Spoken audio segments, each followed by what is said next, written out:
दोस्तों, आज हम आपको एक अनोखी बौद्ध कहानी सुनाने जा रहे हैं जो मन की शक्ति और ध्यान की गहराई को समझाती है।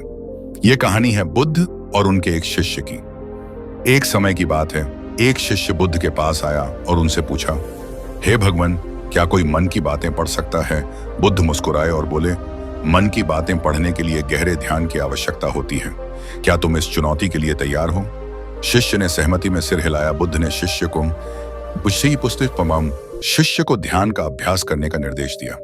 उसने दिन रात ध्यान किया, अपने मन को शांत करने और विचारों की गहराई में उतरने की कोशिश की। शिष्य को ध्यान में कई बाधाएं आईं, कभी विचारों का बवंडर तो कभी बाहर। उसने अपनी तपस्या जारी रखी। एक दिन गहरे ध्यान में शिष्य ने मन की गहराई को छुआ। उसे समझ में आया कि मन की बातें पढ़ने के लिए अपने ही मन को पूरी तरह से समझना आवश्यक है। ध्यान के अभ्यास से शिष्य ने सहानुभूति की शक्ति को जाना।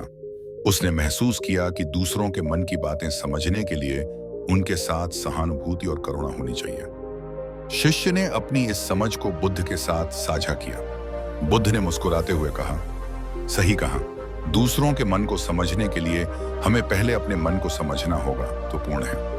आज वह शिष्य ध्यान और सहानुभूति की शिक्षा को लोगों तक पहुंचा रहा है।